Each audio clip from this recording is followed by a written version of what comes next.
नमस्कार। आज का जो विषय है वो अ, वाकई काफ़ी दिलचस्प है। सफलता पर हमारे आसपास के लोगों का क्या असर होता है।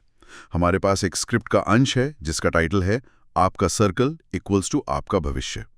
और आज हम इसी पर थोड़ी गहराई से बात करेंगे। समझने की कोशिश करेंगे कि जिनके साथ हम उठते बैठते हैं वो लोग कैसे हमारी सोच, हमारी आदतें और यहाँ तक कि हमारी मंजिल को शेप देते हैं। जी बिल्कुल।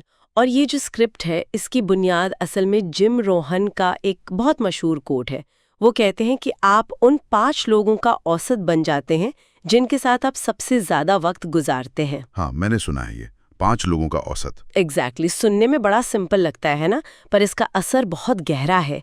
ये स्क्रिप्ट यही बताती है कि हमारा जो सोशल सर्कल है वो जाने अनजाने हमारे लिए नॉर्मल क्या है ये तय कर देता है। नॉर्मल क्या है? मतलब हमारे स्टैंडर्ड्स, हमारी उम्मीदें। हाँ बिल्कुल, हमारे मानक, हमारी महत्वाकांक्षाएं, सब पर इसका असर पड़ता है। ये बात तो है। लेकिन स्क्रिप्ट ये कैसे समझाती है कि ये असर होता कैसे है? मतलब is it just peer pressure, जिसे हम दोस्तों का दबाव कहते हैं, या कुछ और है? देखिए, स्क्रिप्ट इसे सिर्फ पीयर प्रेशर नहीं मानती, ये उससे थोड़ा और सूक्ष्म है।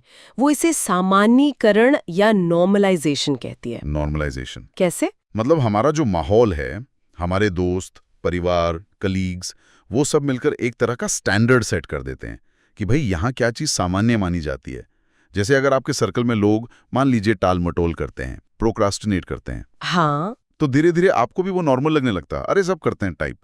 और वहीं दूसरी तरफ अगर आपका सर्कल बहुत एम्बिशियस है, सब आगे बढ़ने की सोचते हैं, तो वो आपका नॉर्मल बन जाता है। बिल्कुल, वो ऊंचा म्यार ही आपके लिए नया नॉर्मल बन जाता है।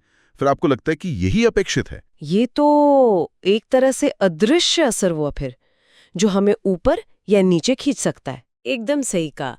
स्क्रिप्ट में एक बड़ा अच्छा उदाहरण भी है हार्वर्ड का।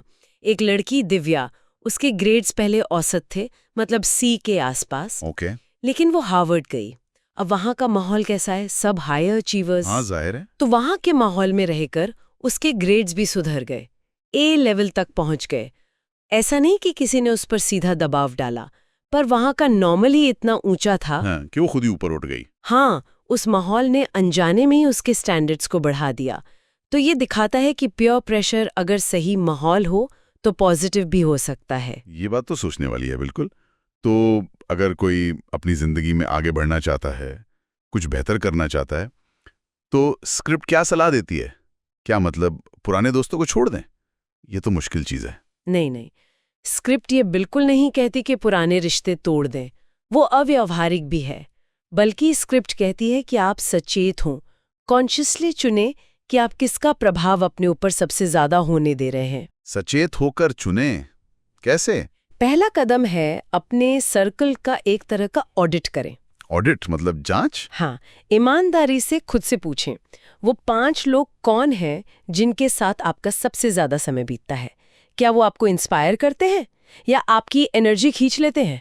क्या वो आपको चैलेंज करते हैं या बस हाँ में हाँ मिलाते हैं और आपको कंफर्ट जोन में रखते हैं? ये सवाल जरूरी हैं। ये ऑडिट वाला आइडिया है तो पावरफुल, पर शायद आसान नहीं होगा करना। इसके बाद क्या? मान लीजिए ऑडिट कर लिया। ऑडिट के बाद स्क्रिप्ट का सुझाव है कि जो नकारात्मक प्रभाव है उन्हें धीरे धीरे सीमित करें। मतलब झगड़ा नहीं करना, बस सोच समझकर उन इंटरैक्शंस को कम करना। और साथ ही जो पॉजिटिव प्रभाव वाले लोग हैं उनके साथ जानबूझकर ज्यादा समय बिताएं। अच्छा, जैसे मेंटर्स या कोई खास ग्रुप्स? बिल्कुल, मेंटर्स हो सकते हैं, ऐसे लोग हो सकते हैं जिनकी आप इज्जत करते हैं, या फिर मास्टरमाइंड ग्रुप्स। मास्टरमाइंड ग्रुप्स, हाँ, इसका जिक्र था। ये क्या होते हैं?